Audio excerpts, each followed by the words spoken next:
오늘 성경 말씀은 요한복음 11장 33절에서 35절 말씀입니다. 이제 우리 한 목소리로 같이 읽겠습니다.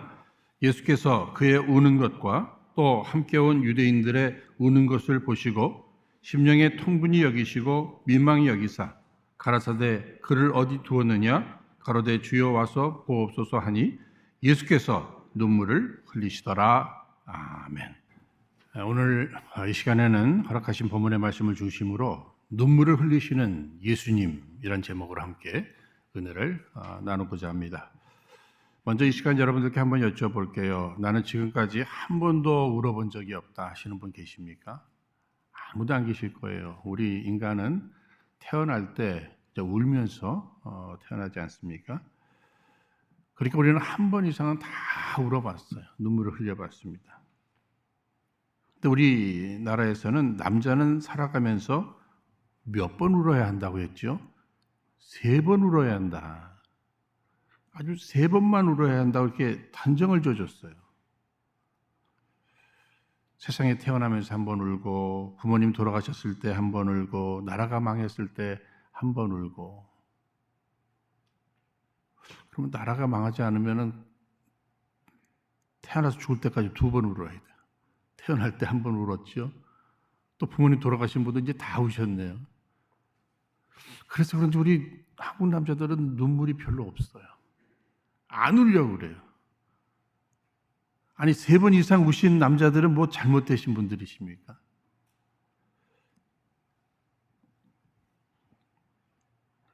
최근에 어느 분에게 이제 우리 무슨 자유스러운 모임이었어요. 언제 울어보셨어요, 요즘? 그랬더니, 그분, 자기는 양파 같은 거 쓸면서, 마늘 다지면서, 그때나 울어봤지, 눈물을 흘린 기억이 요즘 없대요. 그 이야기를 듣고 옆에 분이, 나는 그 썬블럭, 이 로션 눈에 들어가서 눈물 흘린 적은 있었는데,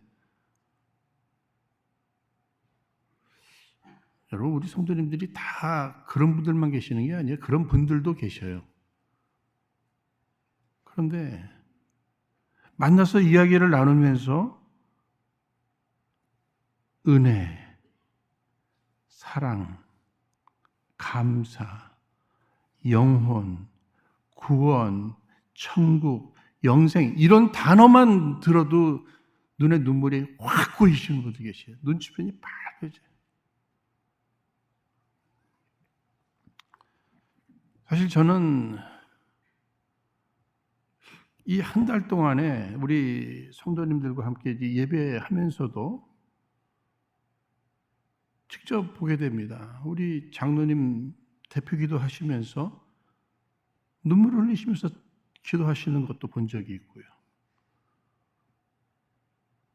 헌금송 하시는 집사님이 찬양 중에 눈물을 흘려서 또 울먹이면서 찬양을 마무리하고요.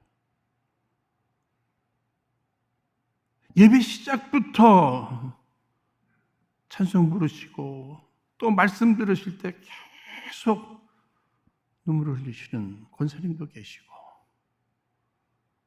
저는 얼마 전에는 2부 예배 마지막 찬양하고 축도하는데 눈물이 터져서 참 힘들게 축도를 마무리한 적도 있습니다. 게다가 이 한 달 동안에는 우리 교회 장례식이 4번이나 있었어요. 4번. 그것도 이 자리에서 저는 집례하는 사람이니까 다 보잖아요.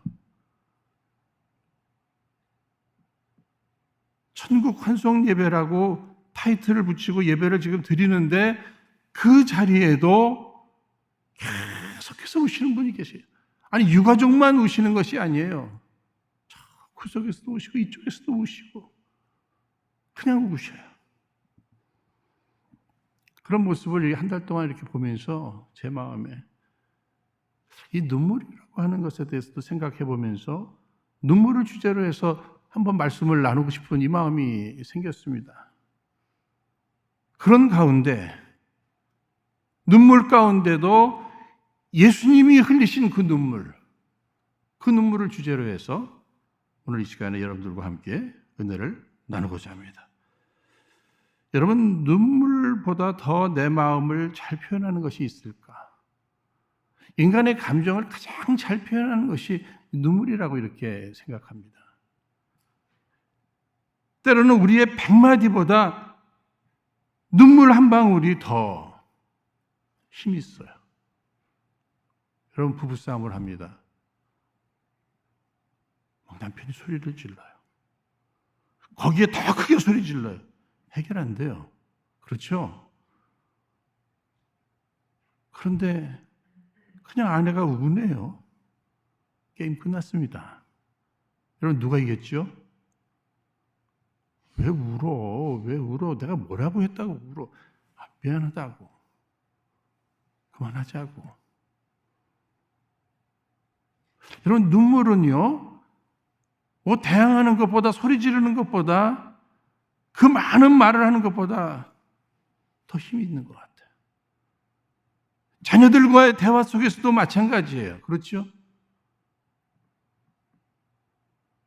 무슨 얘기를 하는데 울어요. 그 눈물 안에 많은 메시지가 담겨져 있는 것이죠. 섭섭함이 담겨져 있을 수도 있고, 자기의 힘든 부분이 담겨질 수 있고, 제발 알아달라고 하는 그 호소도 담겨질 수 있잖아요. 아들이 속을 썩입니다.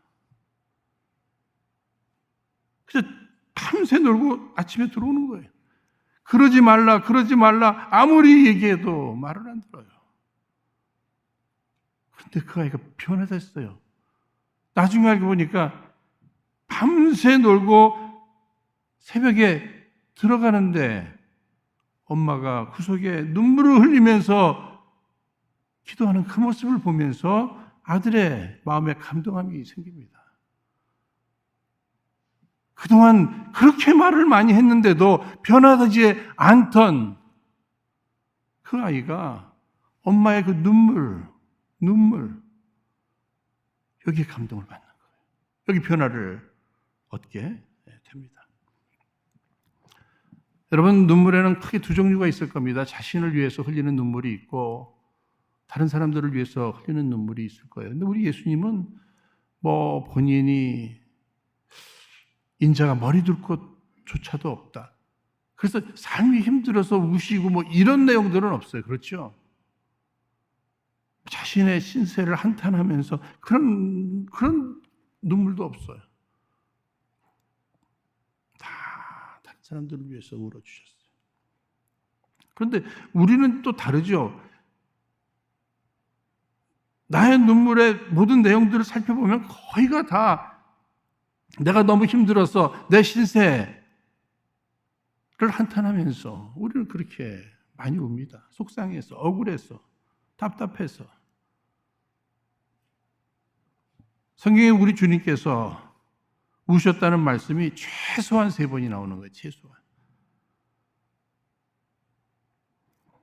첫째는 장차 예루살렘에 닥칠 심판을 내다보시면서 우신 그 애국적인 눈물이 있죠.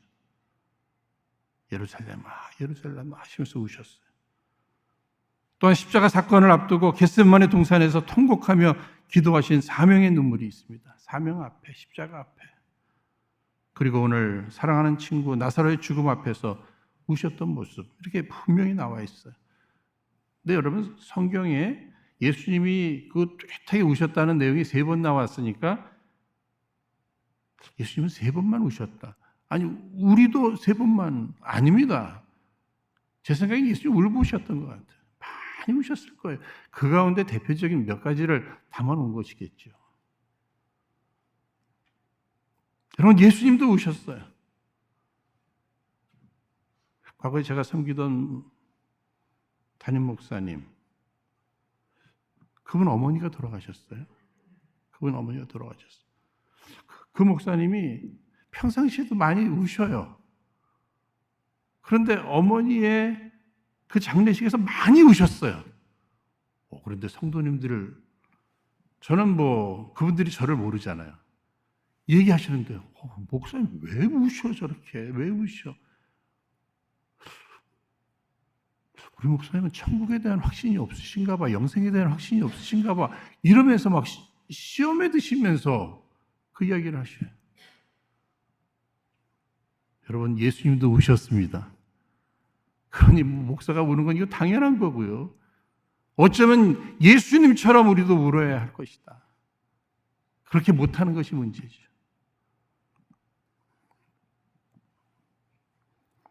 오늘 이 시대 비극은 눈물이 없다는 겁니다.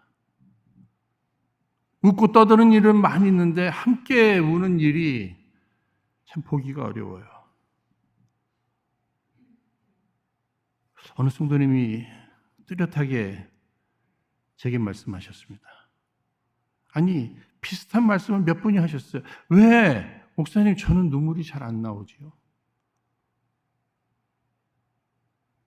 저런 아픔의 소식을 듣고 저런 아픔의 자리를, 아니 다른 사람들이 울고 있을 때 함께 같이 울 수 있는 이런 사람들이 주변에 많이 있는데 왜 나는 눈물이 안 나오죠?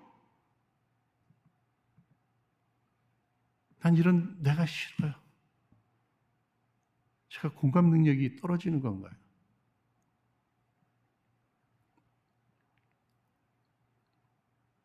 함께 이렇게 울어주고 함께 우는 이런 모습들을 보고 자기도 함께 울고 싶어서 애를 써봤대요. 그래도 안 되더래요. 그런데 여러분, 과거 한 청교도는 이런 고백을 했습니다.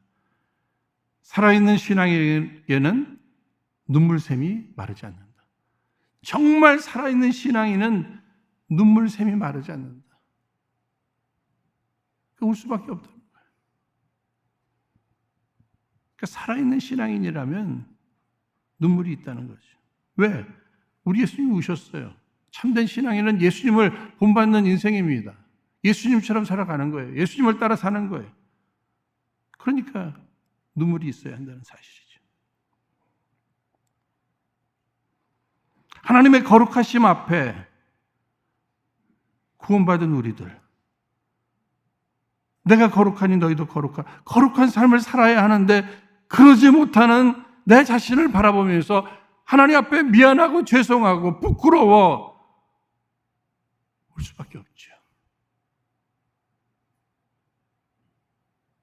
오늘 방황하는 우리들의 자녀들뿐만 아니라 죄악을 향해 달려가고 있는 우리 조국, 미국 생각하면서 울 수밖에 없는 거예요.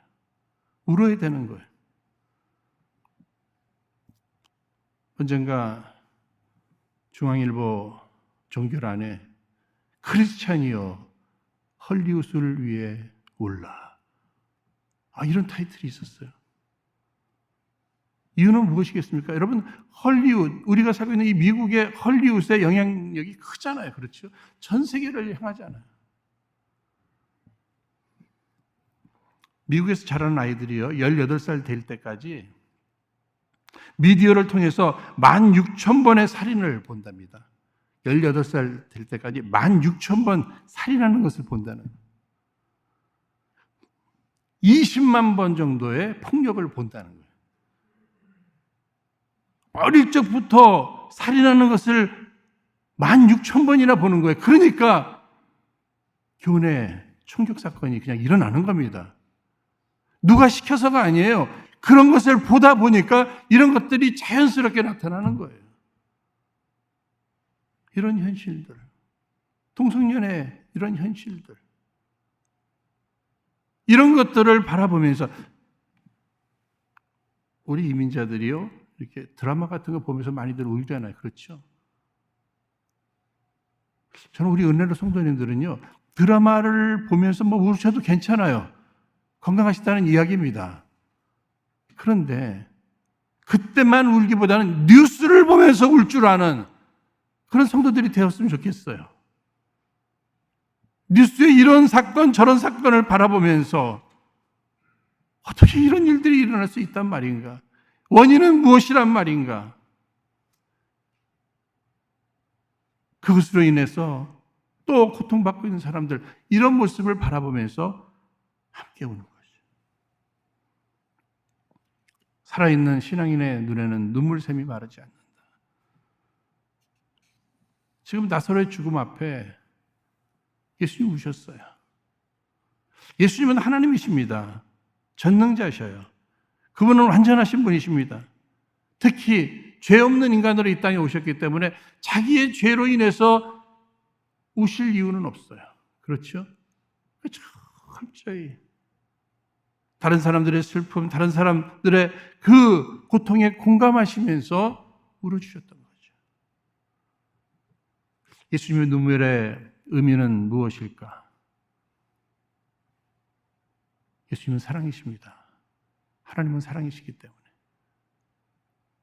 하나님의 그 사랑, 예수님의 사랑, 인간을 향한 그 사랑의 표현이 눈물로 나타난 것이다.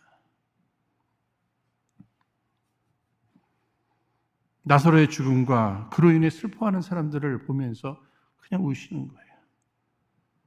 오늘 보면 35절에 예수께서 눈물을 흘리시더라.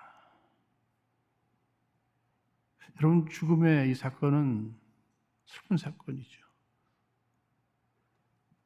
인간적으로 사랑의 관계가 단절되니까 이 땅에서 슬퍼하는 거예요. 그 집안에 나사로 너무 중요했었는데 슬픈 거죠.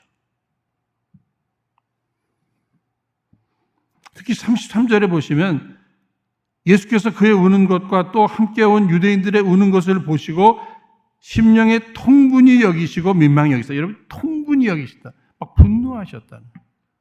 이 이야기는 어떤 의미가 있겠습니까? 그 죽음. 특히 죄로 인한 인간의 죽음. 질병으로 인해서 마침내 죽고 질병, 죽음 이 부분에 대해서도 막 분노하시는 거예요.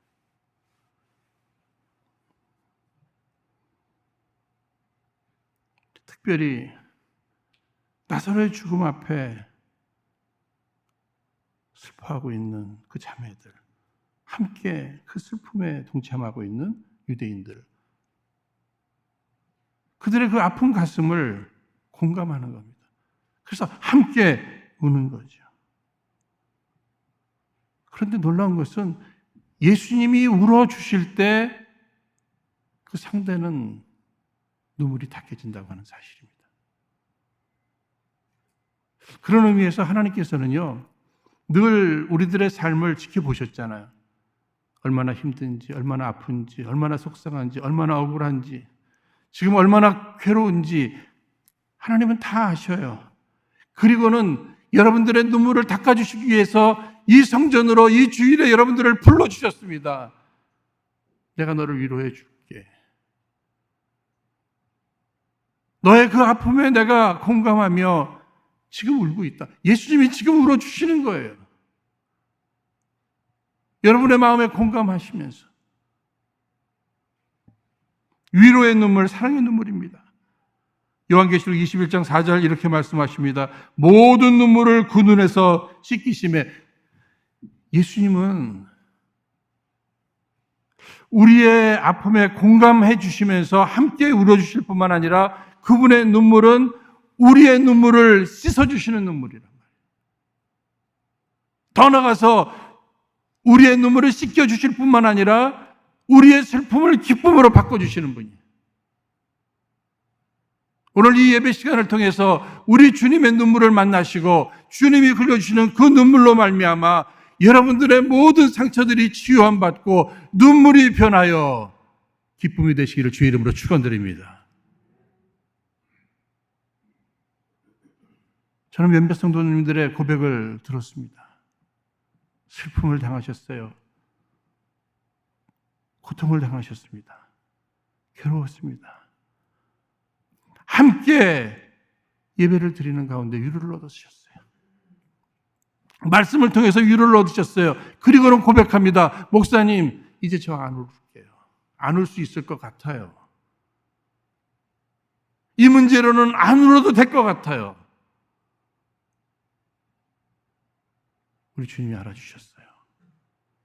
주님이 공감해 주셨어요. 함께 눈물을 흘려주셨어요. 주님의 눈물이 그의 눈물을 닦아주실 뿐만 아니라 그 슬픔이 기쁨이 되도록 변화시켜 주셨다는 거죠. 예수님의 눈물은 사랑의 눈물입니다. 더 나아가서 예수님이 흘리신 눈물은 인간의 그 죄악으로 인해서 멸망받을 그 상태를 생각해 보면서 우신 거예요. 여러분, 죄의 싹은 사망이잖아요. 그러면 지금 울고 있는 사람들, 저들도 다 죽어요. 이러한 현실 앞에 예수님은 눈물을 흘리시는 거예요. 우리 마찬가지잖아요. 지금은 누구의 장례식에 내가 참여해서 누구를 위해서 울어주지만 언젠가는 누군가가 나를 위해서 또 울어줄 거 아니겠어요? 특히 죄의 문제로 고통받고 있는 사람들, 죄로 인해 마침내 지옥불에 던져질 인생들을 생각하시면서 예수님 우신 거예요. 만약 내 사랑하는 아들이, 자식이 범죄해서 감옥에 갇혔어요. 사랑하는 엄마는 그날부터 우는 거예요. 언제까지? 그 아이가 나올 때까지. 예수님도 마찬가지죠. 죄로 인해 죄 가운데 태어나 죄 짓고 또 죄 짓고 죄 짓다가 지옥불에 던져질 그 인생들을 바라보며 예수님은 우실 수밖에 없었다는 거죠. 히브리서 5장 7절에 그는 육체에 계실 때에 자기를 죽음에서 능히 구원하실 이에게 심한 통곡과 눈물로 간구와 소원을 올렸고, 예수님은 이 지상에 계시는 동안에 계속 우셨다는 거예요.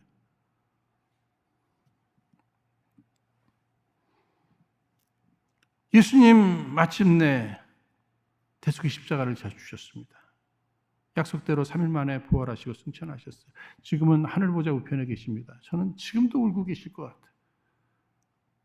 아직도 구원받지 못한 인생들,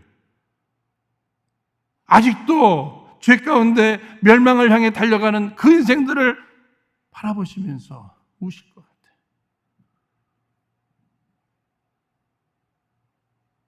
이제 이 사람이요, 이 철이 들면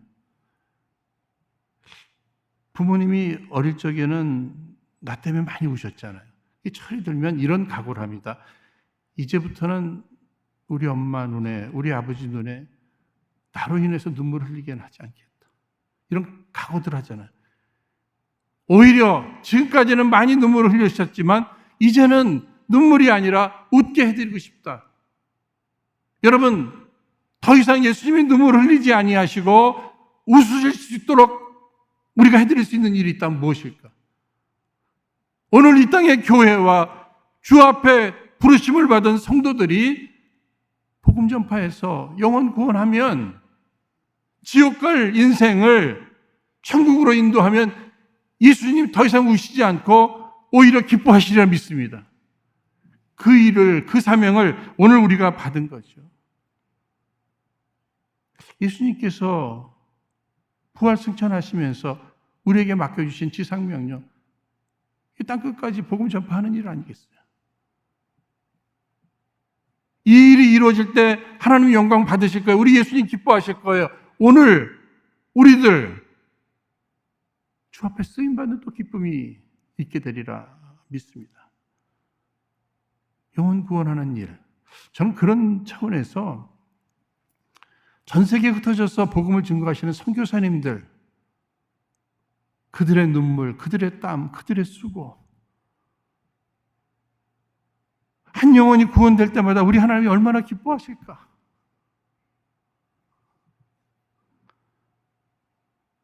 그 선교사님들 귀하시잖아요. 그렇죠?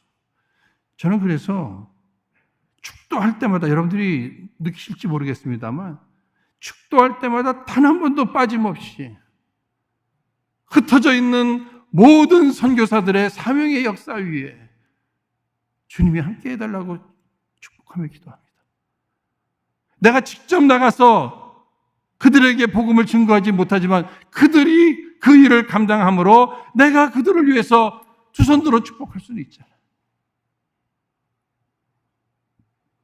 가끔 선교사님들이 방문하셔서는요, 과거에는 이제 저희 이 팬데믹 기간에 예배 전체 실황을 녹음해서 보냈잖아요. 그랬더니 그분들이 선교사님들이 우리 교회 예배를 또 이렇게 참여하시면서 온라인으로라도 그 축도 부분에서 본인들이 은혜를 받고 힘을 얻는데, 그러고선 예배 참석하셔서 여기서도 똑같이 들으시니까 바로 그 부분 제가 마음속에 끝까지 해야 되겠다.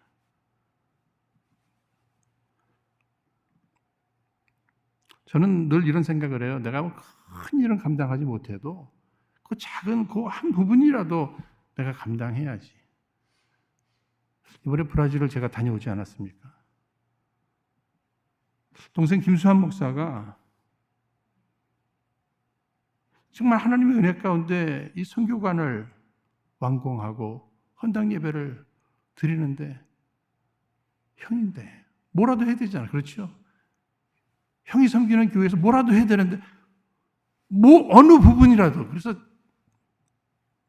약속하고 온 게 한 가지가 있었어요. 그게 뭐냐면 우리 중창단들 찬양팀들 다 합쳐서 특별 찬양 축하송을 하나 영상으로 보내주도록, 여기에 우리의 사랑을 좀 담아서, 마음을 담아서. 어제 중국 성도님들, 일본 성도님들, 또 한국 성도님들, 브라질 성도님들, 교계 지도자들 다 모인 자리에서 그 찬송이 들려지고 많은 사람들이 은혜를 받으셨다는 이런 얘기를 들으면서 하나님도 영광 받으셨겠다.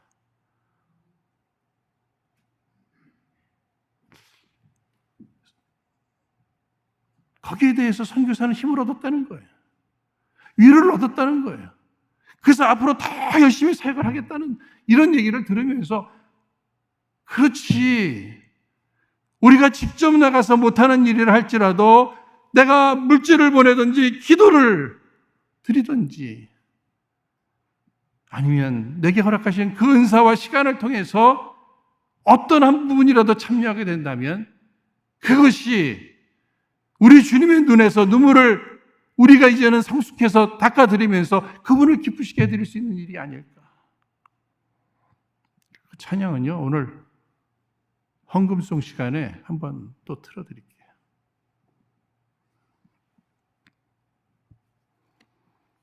사랑하는 여러분, 우리는 우리 자신에 대해서 먼저 울어야 돼요. 연약한 죄인들이기 때문에. 여러분 베드로 아시죠? 예수님 3번이나 부인한 베드로. 예수님 말씀대로 이 닭이 울기 전에 닭소리와 함께, 닭의 그 울음소리와 함께 그가 통곡하며 울잖아요. 회개의 눈물입니다. 결국 주님은 그를 회복시켜 다시금 사용해 주셨어요. 그러나 가룟 유다는 후회는 했을지 몰라도 눈물이 없었어요. 회개가 없었어요. 거기서 끝나버리고 말았습니다. 우리 인간은 연약하기 때문에 얼마든지 실수할 수도 있고 실패할 수도 있어요. 아니, 하나님에게서도 멀어질 수 있어요. 여러분, 우리가 하나님에게서 멀어질 때 하나님은 우시는 거예요. 우리 예수님 우시는 거예요. 우리가 하나님께로 다시금 돌아오면 그분은 다시금 눈물을 닦고 기뻐하실 거예요. 그러므로 오늘 내가 먼저 해야 될 일이 있다면 무엇일까? 나의 연약한 부분들, 죄된 부분들, 이거 놓고 하나님 앞에 회개하는 거예요. 하나님께 돌아가는 거죠. 세 번째로 예수님의 눈물은요, 인간의 그 어리석음 때문에 그냥 답답해서 우시는 것 같아요. 속상해서. 예수님이 지금 이 자리에 있는데도 불구하고 나는 부활이요 생명이신데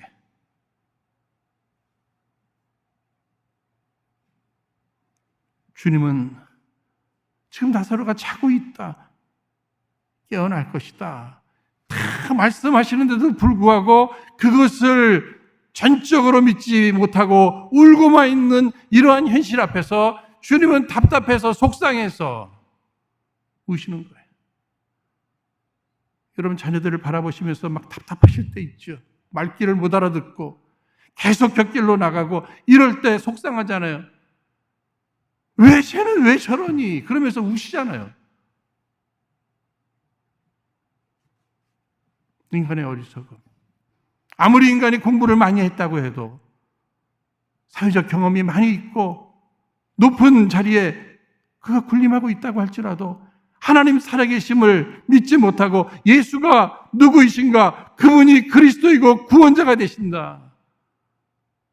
이 사실을 깨닫지 못하는 어리석은 사람들이 많단 말이에요. 그 어리석음을 바라볼 때, 그런데 그 어리석은 사람들이 교회 밖에만 있는 것이 아니라 교회 안에도 있을 수 있다는 얘기예요. 예배는 드리는데 구원의 확신은 없습니다. 그러면서도 똑똑한 척은 다 해요. 죄를 짓고 있음에도 죄 짓는 것도 모르고 죄를 지었으므로 회개해야 되는데 회개할 줄도 모르고 하나님 앞에 영광을 올려드려야 되는데 영광은커녕 마귀 좋아하는 일을 하고 주님은 복 주시기를 원하시는데 복 받기는커녕 심판받을 일만 우리가 계속하고 있을 때 주님은 우시는 거예요. 답답해서 속상해서 왜 이렇게 어리석냐?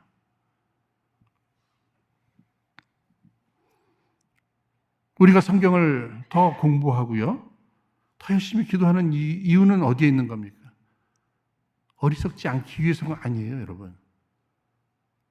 내가 어리석으면 주님 우시니까 주님 더 이상 울지 않게 해드리기 위해서는 내가 열심히 성경 공부하고 내가 열심히 기도하고 신앙생활 열심히 하는 가운데 주님의 마음을 내가 바로 이해하고 깨닫고 변화되고 주 앞에 귀 쓰임 받고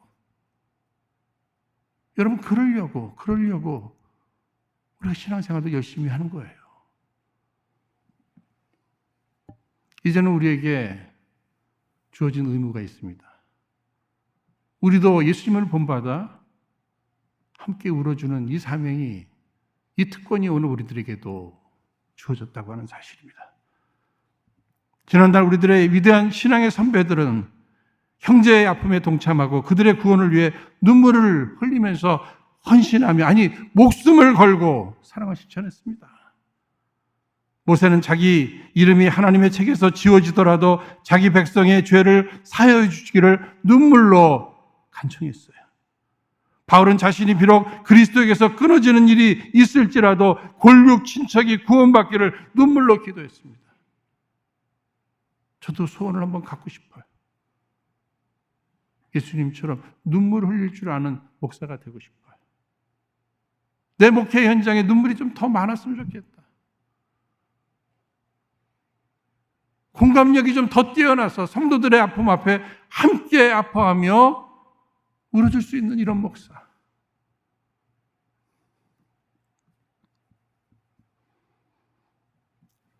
로마서 12장 15절 즐거워하는 자들로 함께 즐거워하고 우는 자들로 함께 울라. 즐거워하는 자들과 함께 즐거워할 줄 알아야 됩니다. 그렇죠? 누가 좋은 일 있다고 얘기하는데 배 아파하고 그러면 안 된다는 거예요. 함께 기뻐할 줄 알아야죠. 그런가 하면 누군가 우는 자가 있다면 함께 옆에서 울어줄 수 있는 그러한 모습, 주님을 본받는 모습이에요. 우리가 생각해 보면 주님의 눈물 때문에, 주님의 사랑 때문에 우리가 변화됐습니다. 감사의 눈물, 감격의 눈물이 우리 안에 있어야 돼요. 우리의 죄악으로 인해서 우리도 탄식하며 울 줄 알아야 됩니다. 그러나 거기서만 머무를 것이 아니라 죄로 인해 지옥을 향해 달려가고 있는 인생들, 어리석어 주님의 마음을 바로 깨닫지 못하는 이런 사람들, 인생에 이런저런 고난 가운데 있는 분들 계시잖아요. 계속되는 힘으로 인해서 고통 가운데 있는 사람들, 질병이 너무 지속돼서 괴로워하고 있는 사람들, 인생의 광풍으로 인해서 이런 일 저런 일로 누구에게도 말 못하고 괴로워하고 있는 이런 인생들, 그들을 만났을 때, 그 사실을 알게 되었을 때, 아니 그들 앞에서만 울지 않더라도 나 몰래 눈물을 흘려줄 줄 아는 그런 모습들. 사랑하는 여러분, 예수님이 눈물을 흘려주셨어요. 그 눈물로 인해서 우리의 눈물이 씻겨졌습니다. 이제 우리 할 일이 무엇일까? 어느 분은 이렇게 얘기하셨네요. 성도의 눈은 비둘기 눈처럼 돼야 된대요. 그래서 비둘기 눈이 어떤가? 촉촉히 늘 젖어 있어요. 이 땅에 웃을 일보다 울 일이 더 많잖아요. 그렇죠? 이 세상엔 근심된 일이 많고, 지금은 그가 연단을 받고 있지만 나도 또 언젠가는 그 연단을 받을지도 모릅니다. 주 안에 한 형제된 우리들이 예수님을 본받아 함께 울어주는 이 사랑의 실천을 통해서 우리 하나님 크게 영광 받으시기를 주의 이름으로 축원드립니다. 기도하겠습니다. 거룩하신 하나님 아버지, 감사합니다. 우리 예수님의 사랑하심은 불쌍한 사람들을 위해서 우셨습니다. 죄인을 위해서 우셨습니다. 어리석은 사람들을 위해 우셨습니다. 그 예수님의 눈물 때문에 나도 구원받고 우리도 구원받았습니다. 그러므로 이제는 우리 모두 그 눈물의 사랑을 알고 우리도 예수님처럼 죄 가운데 있는 자, 어리석음 가운데 있는 자, 그리고 고난 가운데 우는 사람들과 함께 울 수 있는 우리 모두가 되게 하여 주옵소서. 예수님 이름으로 기도하옵나이다. 아멘.